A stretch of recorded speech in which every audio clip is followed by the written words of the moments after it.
Welcome to Motherhood in Black and White. I'm Kaanji. I'm Tara.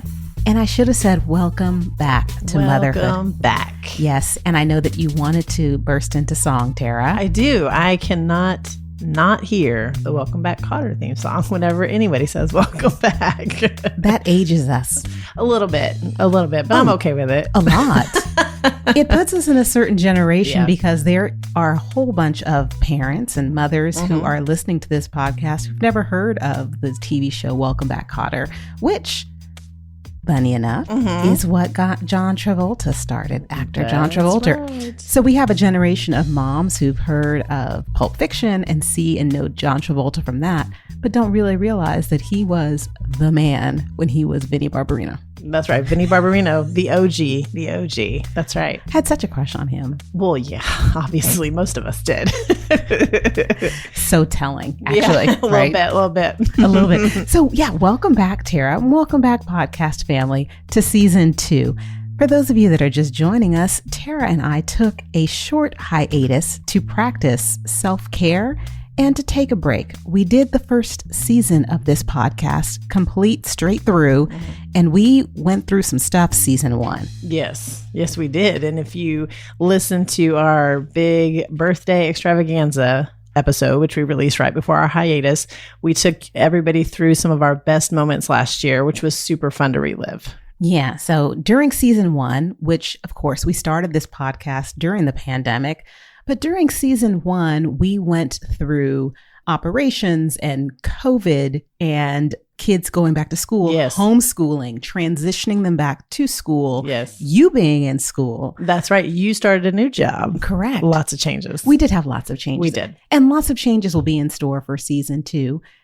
Starting off, we wanted to catch up because it's been a few weeks since you and I were able to share space and share the microphone together.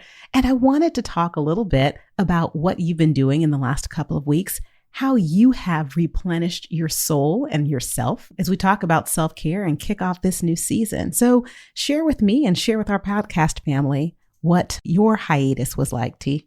Oh, yeah. So first of all, it's so good to see you. I can't believe we literally haven't gone this long without seeing each other in a year. So it was kind of wild not to see you for a few weeks. I know. Yeah. When you got here, it was funny because it was the theme song kind of the back of my mind as I saw you at the door and I opened it and it was like I felt romantic music.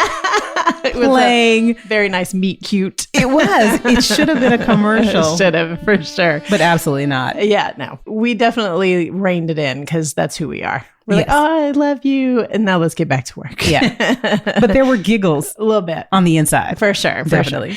So for our hiatus, one of the things we had were my family and I went on our summer vacation, which was our first vacation since COVID. So that was really nice. And as we've discussed before, we went to Yellowstone and spent a lot of good time together and had fun. I wrapped up my summer semester at school. We've been doing some work on the house. We've just had a lot of that going on the last few weeks of Gage's summer vacation, kind of, getting him geared up to start back to school. We were all sort of like, it felt like we were sort of ending a season to get ready to kind of start this new season. It was the perfect downtime. So on your vacation, tell us a little bit about where you decided to go and some of the things that you did. Yeah, we stayed in Cody, Wyoming, and we spent a couple of days in Yellowstone National Park. It takes a couple of days to see all of Yellowstone. That place is insane. And then while we were there, we did a lot of other fun stuff. We went and saw like a night rodeo, and we did a rafting trip on the Shoshone River, and the boys did a fishing expedition. We did a lot of just laying around, which was nice, even though we kind of laughed about it, right? Because we could lay around at home. But there's something about laying around somewhere else that just feels good. So we did a lot of that. You and I talked on an episode before we took our hiatus about how I think my husband and child would love to vacation with you. Yes, we did talk about that. Yellowstone is something that they want to do. They would love to visit and see national parks and go hiking and RVing. And nothing sounds more horrible. None of that's on your bucket list. There is no part of that that screams self-care, vacation, relaxing, Kaanji, none of it. You have to know who you are. You got to know what does it for you. That's okay. It's just different. So are you watching the TV show Yellowstone as well? No. I hear about that show all the time. And I think they're a few seasons in and people tell me like, oh, you should watch it. But I'm one of those lately. I think I'm more of a let's let it end and then I'll go back and watch it 10 years after the fact. I haven't watched that one yet. Which is surprising because you are a binge watcher. I am a binge watcher, but I'm kind of I binge watch after the fact. Is binge watching TV one of the things that you do to kind of maintain this ritual of self-care in your life, in your busy world as it is? Is that something that you do? Yeah, binge watching TV is probably one of my go-to downtime activities for sure. I'm not sure how much it's serving me these days. Like I've really been thinking about how much does it really replenish me or is it just downtime for my brain? Mm-hmm. You know what I mean? It's a little different. Yeah. Well, I mean, we can take a step back. So when we think about self-care for so long, so many of us thought it was about brunch and massages and bubble baths. That's right. But I think self-care is exactly like what you said, mm-hmm. Tara. It's about replenishment. Mm-hmm. It's about taking part in things that are going to replenish and nourish our souls mm-hmm. and that will make us feel ready to conquer all of this craziness that is in the world. Right. And now as we are entering fall and we've sent our kids back to school, it's this new season and it's a busier season for a lot of us who are doing the parenting thing, mm-hmm. right? Because in the summertime, there is a lull and there is, well, for most of us. Yes, I was doing homework on our vacation, but I digress. You're not doing vacation right. I know. When the boys went on their fishing trip, I'm like, okay, I can get this paper done. I was like, I'm doing this wrong. I don't know why I'm doing it this way. But I don't think there is a right or wrong way. Mm-mm. There is no right or wrong way to do self-care. It's about maximizing joy mm-hmm. and finding those activities that will help to center you, right? Mm-hmm. And that bring about emotional well-being and wellness. Yeah. We have this conversation a lot on the microphone here on the show, but also offline as we figure out why it is that we even need self-care. Yes. Yeah. And I mean, and I'd be curious to hear from you, like, what are some of the reasons you think that self-care is so important for you and why it is that you make sure that you make time for it? Well, I think it's pretty obvious. This is just for me personally, but I think anybody that knows me or listens to me on the show or has met me in real life knows that I run pretty hard most of the time, right? I'm always into something and my time's always pretty booked. And if I don't make a conscious effort to pencil in time to take care of myself, then I usually end up in a pretty bad headspace, right? Because, we've talked about this. We spend so much time not only taking care of people outside, right? We're taking care of our kids, taking care of our husbands, making sure everybody's getting everything they need. And then I'm like running a race internally because I'm always trying to, win the next best thing or be the next best thing. Or, it's just an inherent trait I have. When I do that, I can really hurt myself if I don't consciously sit down and make sure I'm doing some things that just fill me up for the sake of doing that, not to win an award or do for others, but it's just for me. It's just so important for my own mental health. One of those things I think that you did for you mm-hmm. this last week was going to a concert. Isn't that right? I did. I went to a concert this week. I sure did. It was the first one since COVID mm-hmm. and it was outdoor, which was kind of nice. But yes, I took one of my best friends from high school. We went and saw Alanis Morissette. It's the 25th anniversary of Jagged Little Pill, her first album. And listen, 16-year-old Tara had a really good time last night. Tara, 2021, you are aging yourself. I don't care. First, there's the Welcome Back Kotter reference, right. And now you're talking about Jagged Little Pill. I own my age 100%, and I felt like a teenager at that show. I mean, we were scream singing like we were back in the car with our best friends. It was amazing. My husband and I saw Alanis Morissette. Alanis, I'm not sure. I don't know either.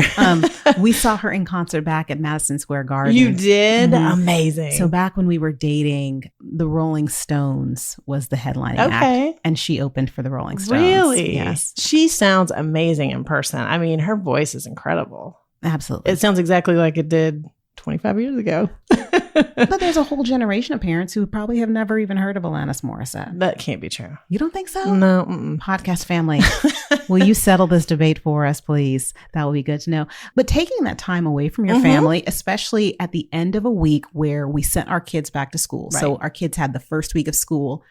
How did it feel intentionally making that time and separating and going off with one of your girls? It felt great. I mean, it's interesting that you asked that because when I think about it, like all the lead up to it, I was on the fence about like, I don't know. It's a, it's a late night on I don't know if I should. I'm tired.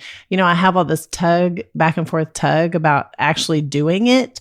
And then when I got there, I mean, we just had the best time. I mean, it's always worth it, but it always cracks me up that I have this back and forth with myself anytime I make an effort to put myself on the calendar. I'm all like, I don't know if I should, what I mean? So, but it was great. We had so much fun. And one of the things that you're touching on is the fact that when we engage in things that are for us, it seems selfish. Yes. And it can be seen as selfish, but I actually would like to say that I think it's selfless. I think it is the most selfless thing that we could do is by making sure that we are whole, and we are okay, because we do need to be there for so many people around us. Right. We hear the saying, you can't pour from an empty cup. And, I used to be a flight attendant. I was a flight attendant for 5 years before I went to law school. And it's true. You have to put the oxygen mask on yourself first before you put the oxygen mask on other people. And when we were on the airplanes, I remember very vividly, a passenger said to me, he's like, I think that's ridiculous. It was a male who's traveling by himself. And I was doing the safety demonstration. So this was back again. Now I'm aging myself. This was, I was a flight attendant before we had the video screen. So back then, we flight attendants had to stand in the aisles and do the safety demonstration with our own oxygen masks and our own seatbelts. And I was doing the safety demonstration, and I had a man sitting on the aisle, and he was a business traveler traveling by himself. And he looked at me and he said, that's terrible parenting to put the mask on first and not on their child. And I looked at him and I said, why would you say that? And he said, because no one's going to watch their kid suffer. And I said, but you have to think of it this way, sir. Let's just say that you put the mask on the child and then in a couple of seconds you lose cabin pressure and don't have the energy or the ability to put it then on yourself.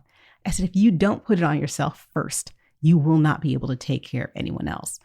And he thought about it. He's like, oh, so you're preparing for something really, really bad to happen. I was like, listen, if these oxygen masks deploy, something really bad has already happened. 100%. So when it gets to that point and we automatically would like to think like, oh, no, we have to give to everyone else or we have to do for our kids first. Listen, you might not be in a position to give to your kid if you hit empty, if you get to a point where you just can't breathe. Yeah. So I think it's selfless to kind of give, do, be for myself first. And then I kind of will be able to give and do and be for people around me. Yeah. I mean, I agree with you. And that's why whenever I'm struggling with the back and forth, I always turn to Kaanji to remind me. Don't do that. That I'm being selfless. Only turn to Kaanji if you need some Alanis Morissette tunes. Listen. Both things are good. I will still to this day try to sing along with every lyric. Oh, ma'am, you got to go watch my videos because you can hear me. It is awful and so much fun at the same time. Oh my gosh. I can't wait to follow you on social media and listen to that. Go check it out. Absolutely. So we've been talking about me. We've been talking a lot about what I did on my hiatus and my self-care, but you tell me what you were up to. Yeah. So the 3 weeks without you, pretty much what I did for most of it was I missed you. Oh. I did just miss you a little too much. And I missed the routine. Yes. I really like structure and I like routine. And so when we decided to step back from the mics to give ourselves some time to spend with our families and to focus on work and some household things that were going on, it was hard. It was hard for me to adjust to that. But we also did a short trip. We decided as a family to go down to San Antonio and we did a long weekend getaway there and did a resort with some water slides. Roman just started 7th grade. In 7th grade, they study Texas history. So we decided to take advantage of the fact that we were so close to San Antonio and took that time to go down to the Riverwalk and did a riverboat cruise. And we went to the Alamo. And my husband and I, neither of us are from Texas. And we realized that we probably should have gone on this tour with him and also probably need to take Texas history because he was asking us questions about the Alamo. And I was like, I don't really know. I think it's like, why did they say remember the Alamo? And I was like, you didn't know the story? Well, let me ask you this, though. So this is an interesting little sidebar, always our fun sidebars. So you grew up in California? Yes. Do you study California history? We absolutely did. You do? Okay. Yes. I always wonder, like, are we the only state that does that? because we are hardcore about Texas history here. Yes. And I said, I think that you need to really get a leg up on this course because your dad and I are not going to be any help. Nothing at home. Nothing. Zero. Like everything I know about Texas history is... Send them to my house. No, it's from that TV show Dallas. Oh, that is not Texas history. How dare you? South Fork. That's it. And again, another reference from the 70s. It's weird how much we remember, but watching old TV shows is something that I really enjoy. And again, I digressed a little bit. We digress. Okay, so he went to the Alamo. You were in San Antonio. So we did the resort. And again, similar to you, I like just relaxing and being away from home. Yeah. The way that makes me feel, it's just when I'm home, even if I'm supposed to be off, right? Like not working or not supposed to be doing anything, there's always something that can be done. Yes. I can be organizing the closets or cleaning the bathrooms or doing things around the house. So I never really feel like I can just completely rest and relax. Same. But being at that resort and sitting poolside, I relaxed. Nice. I was able to rest. Good. And this was during our time off, I actually had to travel for work some. And so I was able to travel to Austin, Texas and reconnect with some colleagues and coworkers there. And this is a new job I'm in. As you mentioned, I started this new job back in April. And so I had never met any of my colleagues in person. Yeah. So this was my first time traveling to the office and meeting some colleagues. And then I went to the Bay Area and was able to meet some colleagues there as well. And this, of course, is before the Delta variant kind of paused life again. Yeah, a little bit. A little Groundhog's Day, a little bit. A little bit. Yeah. And then, of course, this last week, we sent our kids back to school, which felt very Groundhog's Day. It did. I mean, we're talking about masks again. Quarantining again. It's a lot. Testing. And we live in North Texas where our school district did not mandate masks, but gave the option for kids under, I think it was kids kindergarten through 6th grade. Under 12. That's under right. 12 to attend virtually for a 6 or 9 week period because they're not able to get the vaccine. And I share with you and podcast family, our son is in 7th grade and he has been fully vaccinated. So we were more comfortable sending him back to school, but also encouraging him to wear a mask even when he is at school, not only for himself, but to keep his classmates and teachers around him safe. Right. I mean, your son is not old enough to get vaccinated, Tara. So he's not. So what was this decision process like for you? And then you're in a different school district. What was the decision that school district landed on? So our school district is also not mandating masks, but strongly recommending them for children under 12 that haven't been vaccinated, or children just haven't been vaccinated, obviously. I mean, we did not consider virtual this year because it just went so badly for us last year. So we knew he was going to school regardless. Well, we had to have a conversation with him because last year masks were required and this year they're not. So I had to talk to him about, hey, some of your friends may not be wearing them, but you have to wear your mask. And I don't know if it's just fatigue. I don't feel as wound up as I did last year, but there's still a big undercurrent of concern. We've talked about Gage's respiratory issues and I can't get him vaccinated yet. So, there's that.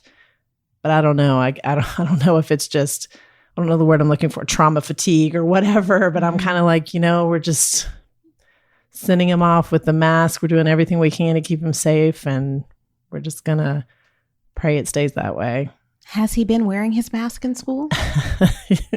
Yes. He says he does, although, the first day of school, they posted a picture on Facebook of the 5th graders and there was Gage no mask. And so I get home, I'm like, hey man, like I saw you at school. And he's like, no, it was PE. You know, we take it off to run. And he did that last year. So I wasn't surprised by that, but I was like, are you for real right now? He's like, no, Mom, I swear I wore it. I go, it's not even near your face. Like, where was it? So again, it's kind of like anything with kids. You send them out of the house and you hope they make good choices, but you just do the best you can. So there we are. Engage is learning a really important lesson about social media. Mama knows everything. And mama's eyes are everywhere. Right. You cannot hide from me. Yeah. I just would like us to remind each of us and each other that we are in this new season, which seems a lot like the old season, but to continue to extend grace because we are all struggling with what's the right decision for our families and for our children. Yeah. But what works for me might not work for you, and it may not work for the person across the street. How do we then, make sure that we remind our kids to be gentle with our feelings and to be respectful of other people and their opinions, and just to practice being as safe as they possibly can, right? Right. And that's what I think is as I'm trying to teach and instill in Roman, like it's important for you to learn how to practice self-care and be responsible for your own self and your own emotional and physical well-being.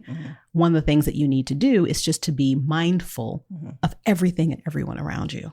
Right. And this, as you're talking and I'm listening to you, I'm having complete deja vu because listeners, if you've been with us the entire time, we are almost word for word having the exact same conversation we had on our very first episode, which you can go listen to if you want to hear what we talked about last year. If you go follow us on our platforms, listen to us wherever you listen to podcasts, you can go check that episode out. It's so strange to be having the exact same conversation a year later. Yeah. None of us thought we would be here. No, not at all. Wow, I want to go back and listen to that. I don't. You two sentences you said that I'm like, I think she said this exact same thing to me a year ago.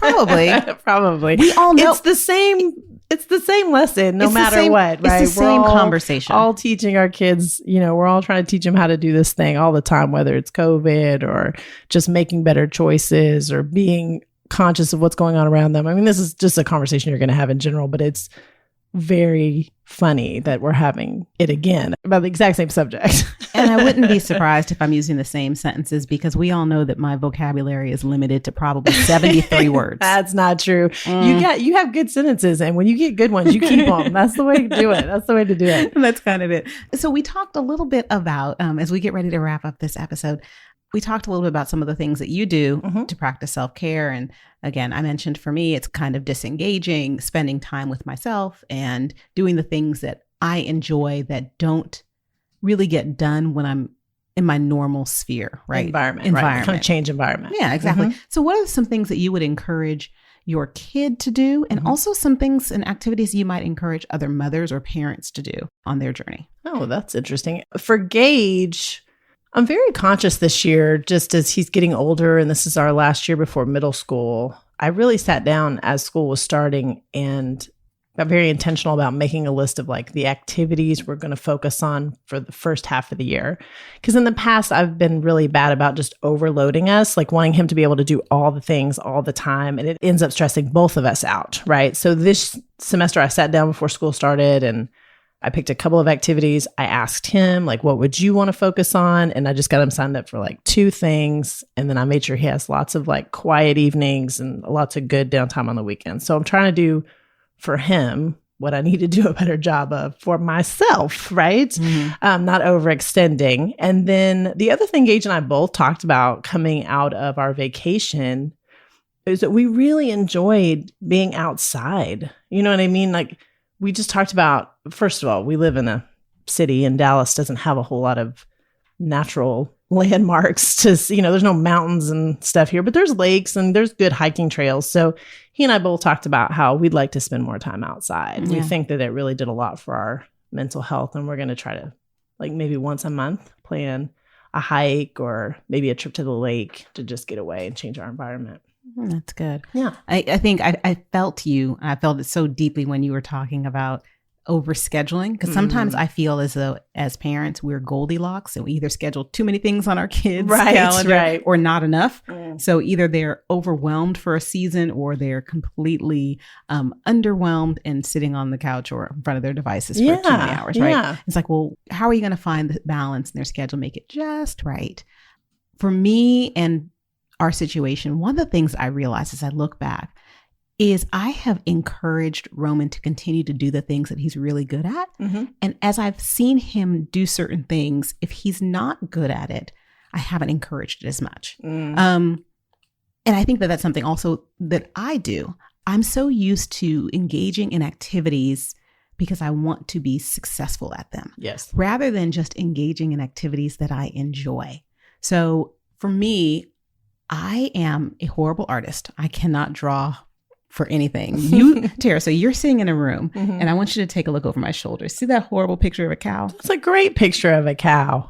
You're like, that's a cow? No, I knew that's a cow. That's great. So that you did that? I did that. You did just fine. It's perfect. It's horrible. Please. But I enjoyed doing it, but never went back and did another art class because I was like, I don't feel like I did well. Yes. And so what I want to try to do is to encourage him and also to encourage myself to start to just do things because I like doing them, not because either I'm good at it or because there is some sort of a goal or reward. Yes. Just for the implicit joy of doing it and being okay with maybe not doing it well, like taking a couple of dance classes or going and involving myself in theater and things like that that I might not be really great at.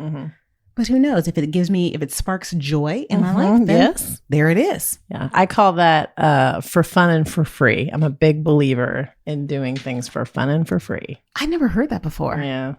I love that. Yeah, I love it too. I use it in two ways. Number one, I use it for things that I do that are just for fun and not for rewards. And I also, if I'm going to do things for other people, I try to make sure I'm doing it for fun and for free. And I'm not attaching outcomes to it. So as we know, I love alliteration. Yes. This will be it. So this is my season. I'm totally going to bite off of what you just Steal said. it. Kaanji's fall is about fun and free. That's right. Festivities. Fun and free festivities. For the fall. For the fall.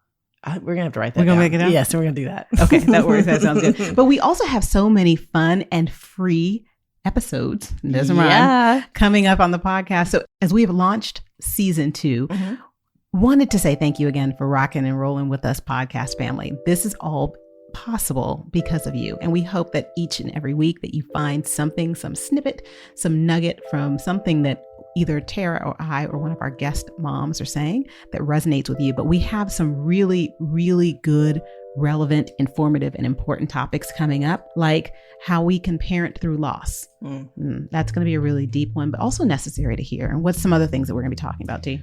We have a really good one coming up with a guest that I'm very excited about teaching kindness to our kids and the importance of that. I hope we can also talk about how we can raise kids that we like. We've talked about this a few times. It's come up and I've thought about it a lot and I can't wait to have that conversation. Yeah, I'm very excited about that one. Another one that I'm really excited to talk about as we look at how diverse this country is growing with the recent release of the new census report and the diverse population, especially of those under age 18. We're going to talk about raising and parenting biracial children. I'm excited about that one. And raising kids in multiracial society. So please make sure that you are following us so you can listen to some of these episodes that we have coming up. Like I said earlier, you want to hit follow on all those platforms. You want to check us out on social media. We're always posting fun updates there and poll questions for you guys at Black and White Momcast on Instagram. Reach out to us. If you've got ideas for the new year, we're still taking them and putting our plan together. So we'd love to hear from you too. Thank you so much for joining us on this. And as we get ready to wrap up this episode of talking about self-care and self-love, selflessness and soul care, a quote that I came across that I just wanted to share with our entire family before we wrap up is to remember this one thing. You don't have a soul. You are a soul. You have a body. So make sure that you guard your health, physical, spiritual, and mental, and that you guard your soul with all that you can and all that you have. With that being said, podcast family, know that we are back and we will be back next week, same time, same place. Enjoy this week. Take good care.